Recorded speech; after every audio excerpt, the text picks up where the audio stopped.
Bulletin میں سب سے پہلے بات کریں گے نیوزی لینڈ، انگلینڈ اور آئرلینڈ کے خلاف سیریز پھر T20 ورلڈ کپ کی تیاریوں کے لیے پاکستان کرکٹ بورڈ نے 29 کھلاڑیوں کو فٹنس کیمپ میں جوائن کر لیا ہے۔ انٹرنیشنل کرکٹ سے ریٹائرمنٹ واپس لینے والے محمد عامر، عماد وسیم اور UAE میں رہائش پذیر عثمان خان کے نام بھی اس میں شامل ہیں۔ جی ہاں، پاکستان کرکٹ بورڈ نے 29 کھلاڑیوں کو فٹنس کیمپ میں طلب کر لیا ہے، جن میں انٹرنیشنل کرکٹ سے ریٹائرمنٹ واپس لینے والے محمد عامر، عماد وسیم شامل ہیں اور PSL میں بحیثیت اوورسیز پلیئر کھیلنے والے عثمان خان کو بھی کیمپ میں طلب کیا گیا ہے۔ کھلاڑی آج رپورٹ کریں گے اور کل سے کاکول اکیڈمی ایبٹ آباد میں ٹریننگ شروع ہوگی۔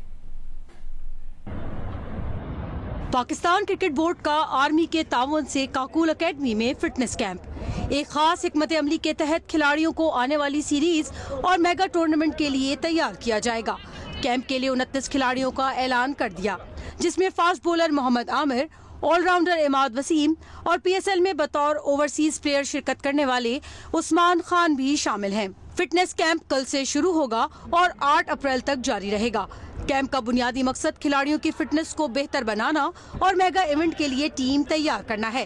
کیمپ کے لیے اعلان کیے گئے کھلاڑیوں میں بابر اعظم، محمد رضوان، سائم ایوب، فخر زمان، صاحبزادہ فرحان، حسیب اللہ، سعود شکیل، عثمان خان، محمد حارث، سلمان علی آغا، اعظم خان، افتخار احمد، عرفان خان نیازی، شاداب خان، عماد وسیم، اسامہ میر، محمد نواز، مہران ممتاز، ابرار احمد، شاہین شاہ آفریدی، نسیم شاہ، محمد عباس آفریدی، حسن علی، محمد علی، زمان خان، وسیم جونیئر، عامر جمال، حارث رؤوف اور محمد عامر شامل ہیں۔ پاکستان کرکٹ ٹیم پہلی سیریز 18 اپریل سے نیوزی لینڈ کے خلاف ہوم گراؤنڈز پر کھیلے گی، جس کے بعد آئرلینڈ اور انگلینڈ کے خلاف T20 سیریز اور پھر امریکہ اور ویسٹ انڈیز میں ICC T20 ورلڈ کپ میں شرکت کرے گی۔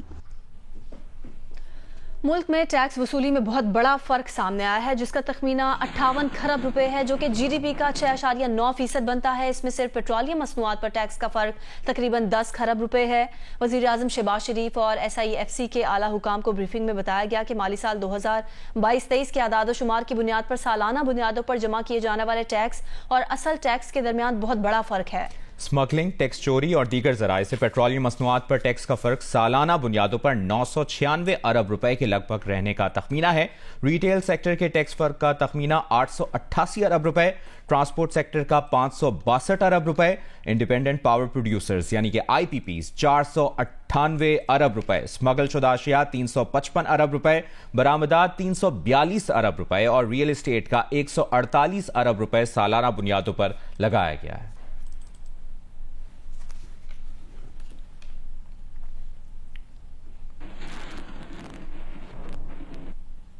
وزیر اعلیٰ پنجاب مریم نواز سے وفاقی وزیر خزانہ محمد اورنگزیب نے ملاقات کی ہے۔ ملاقات میں ملکی معاشی صورتحال اور باہمی دلچسپی کے امور پر بات چیت ہوئی۔ وزیر اعلیٰ پنجاب مریم نواز کا کہنا تھا کہ وفاقی وزیر خزانہ محمد اورنگزیب سے معاشی بہتری کے لیے عوام دوست فیصلوں کی توقع ہے۔ ہم مل جل کر پاکستان کو معاشی مشکلات سے نکالیں گے۔ وفاقی وزیر خزانہ نے وزیر اعلیٰ پنجاب کو منصب سنبھالنے پر مبارکباد دی اور نیک خواہشات کا اظہار کیا۔ محمد اورنگزیب کا کہنا تھا کہ مریم نواز کا پہلی خاتون وزیر اعلیٰ پنجاب منتخب ہونا سنگ میل ہے، ان کے فلاحی اقدامات نہایت احسن ہیں۔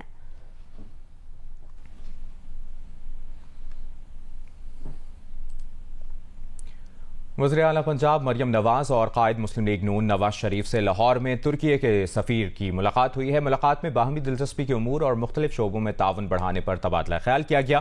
ملاقات میں ترکی کے سفیر کی جانب سے پنجاب میں ہاؤسنگ، سیاحت، تعلیم، صحت اور ووکیشنل ٹریننگ سمیت دیگر شعبوں میں اشتراک پر اتفاق کیا گیا۔ قائد مسلم لیگ نون نواز شریف کا کہنا تھا کہ پاکستان اور ترک عوام ایک دوسرے سے اسلامی اخوت کے رشتے میں بندھے ہیں۔ دونوں ممالک کے درمیان تعلقات روز بلندی کی جانب گامزن ہیں۔ وزیر اعلیٰ پنجاب مریم نواز کا کہنا تھا کہ پاکستان اور ترکی کے درمیان تجارتی، معاشی اور دیگر شعبہ زندگی میں اشتراک کار بڑھانا چاہتے ہیں۔ ترک سرمایہ کار پنجاب میں سرمایہ کاری کے مواقع سے فائدہ اٹھائیں، ہر طرح کی سہولتیں دی جائیں گی۔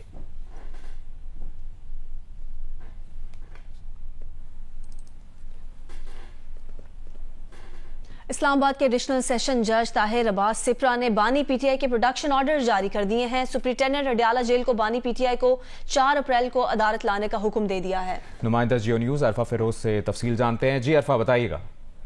یہ دیکھیں بانی پی ٹی آئی کے خلاف 6 مقدمات تھے اور بشرا بی بی کے خلاف جب ایک جعلی رسیدوں کا کیس ایڈیشنل سیشن جج طاہر عباس سپرا کی عدالت میں چل رہا تھا اور اس میں ضمانتوں کے لیے درخواستیں دائر کی گئی تھیں اور چونکہ ضمانتوں کے لیے جو درخواستیں ہوتی ہیں اس میں جو ملزمان ہوتے ہیں ان کی پیشی حاضری جو ضروری ہوتی ہے، تو اسی وجہ سے جو عدالت تھی اس نے گزشتہ سماعت پر کہا تھا کہ ویڈیو لنک کے ذریعے سپرنٹینڈنٹ اڈیالہ جیل جو ہے وہ حاضری لگوائے بشرا بی بی اور بانی پی ٹی آئی کی، لیکن چونکہ جب وہ نہیں لگوائی گئی اور آج بھی جو سماعت تھی اس میں بھی ویڈیو لنک کے ذریعے حاضری نہیں لگائی گی، تو جو عدالت ہے اس نے ذاتی حیثیت میں جو بشرا بی بی ہیں اور بانی پی ٹی آئی ان کو عدالت پیش کرنے کا جو حکم دے دیا سپرنٹینڈنٹ اڈیالہ جیل کو، اور اڈیالہ جیل نے جو ہے وہ جو رپورٹ اپنی ٹیکنیکل جمع کرائی ہے اس میں کہا کہ سرور ڈاؤن ہونے کی وجہ سے جو ہے وہ بانی پی ٹی آئی کی ویڈیو لنک کے ذریعے حاضری جو ہے وہ ممکن جو ہے وہ نہیں ہو سکی، اور ویڈیو لنک کے ذریعے جو حاضری کا جو معاملہ ہے وہ اس ٹائم جو ہے وہ اسلام آباد ہائی کورٹ میں بھی زیر سماعت ہے، لیکن اس پر جو ہے عدالت نے جو ہے وہ اب حکم جاری کر دیا ہے اور 4 اپریل کو کہا ہے کہ بانی پی ٹی آئی اور بشرا بی بی کو عدالت لایا جائے اور کمرہ عدالت میں ان کی جو ہے وہ حاضری لگوائی جائے۔ جی ٹھیک ہے، بہت شکریہ عارفہ تفصیل دینے کے لیے۔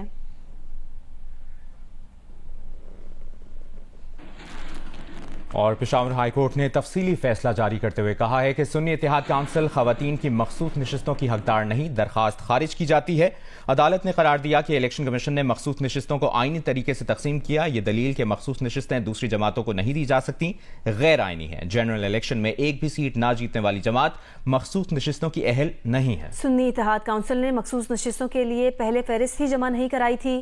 پشاور ہائی کورٹ نے 14 مارچ کو مختصر فیصلے میں سنی اتحاد کونسل کی مخصوص نشستوں کے لیے درخواست مسترد کر دی تھی۔ عدالت نے کہا ہے کہ پشاور ہائی کورٹ کے پاس صوبے تک مخصوص نشستوں کے کیسز سننے کا اختیار ہے۔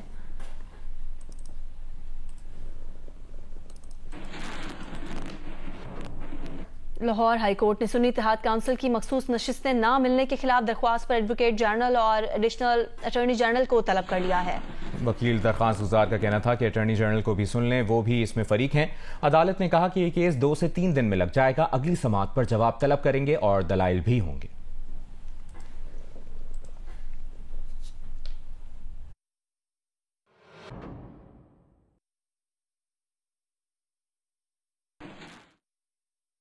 ملٹری کورٹس میں سویلینز کا ٹرائل کالعدم قرار دینے کے خلاف اپیلوں پر سپریم کورٹ میں سماعت۔ جسٹس کے پی حکومت کی فوجی عدالتوں میں سویلینز کا ٹرائل کالعدم قرار دینے کے خلاف اپیلیں واپس لینے کی استدعا کر دی ہے۔ عدالت نے اٹارنی جنرل کو ہدایت کی ہے کہ زیر حراست افراد کے مقدمات کی تفصیلات داخل کریں۔ اس کی تفصیل جانتے ہیں، عبدالقیوم صدیقی نے ہمیں جوائن کیا ہے۔ سماعت کا احوال بتائیے عبدالقیوم صدیقی۔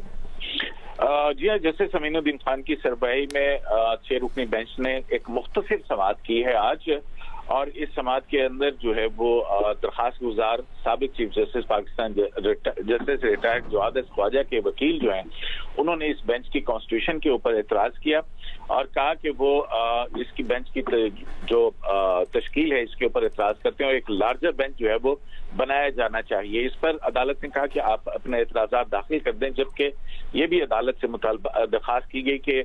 جب لارجر بینچ بنے تو پھر کیونکہ یہ 184(3) کا مقدمہ ہے، اس کی لائیو ٹرانسمیشن ہونی چاہیے، تو اس پر عدالت نے درخواستوں پر نوٹس جاری کر دیے ہیں، جبکہ خیبر پختونخوا کی حکومت نے جو ہے وہ عدالت کے سے درخواست کی ہے کہ وہ جو intra court appeal Khyber Pakhtunkhwa حکومت کی جانب سے گزشتہ دور میں داخل کی گئی تھی وہ اس کو واپس لینا چاہتے ہیں، جبکہ جو اٹارنی جنرل فار پاکستان ہیں ان سے عدالت نے پوچھا تو عدالت نے عدالت کو اٹارنی جنرل سے نے بتایا مقدمات کی تفصیلات کے حوالے سے کہ ٹرائل جو ہیں وہ مکمل ہو چکے ہیں، تو اس پر جسٹس امین الدین خان جو بینچ کے سربراہ انہوں نے کہا کہ کیا ملزمان میں سے کسی کی رہائی ہوئی ہے یا ہو سکتی ہے، تو اٹارنی جنرل کا کہنا تھا کہ ٹرائل مکمل ہو چکا ہے لیکن ابھی فیصلے نہیں سنائے گئے، تو اس پر جسٹس امین الدین خان نے اٹارنی جنرل سے کہا کہ آپ نے کہا تھا کہ کچھ کیسز بریت کے ہیں، کچھ سزائیں مکمل ہو چکی ہیں، تو اس پر اٹارنی جنرل کا کہنا تھا کہ کچھ ایسے ملزمان ہیں جن کی گرفتاری کا دورانیہ سزا میں متصور ہوگا، سپریم کورٹ کے حکم امتناع کی وجہ سے بریت کے فیصلے نہیں ہو سکے۔ اس پر جو ہے سلمان اکرم راجہ کا کہنا تھا کہ بریت پر کوئی حکم امتناع نہیں تھا، جو ملزمان بری ہو سکتے ہیں ان کے فیصلے سنانے کی اجازت دی جائے۔ جسٹس امین الدین خان نے اس موقع پر کہا کہ جو ملزمان بری ہو سکتے ہیں انہیں تو بری کریں، باقی کی قانونی لڑائی چلتی رہے گی اور اکثر مقصد یہی ہے کہ جو رہا ہو سکتے ہیں تو وہ ہو جائیں۔ تو عدالت نے پھر اپنا جو ہے وہ ایک حکم لکھوایا جس میں کہا گیا کہ 103 افراد جو فوجی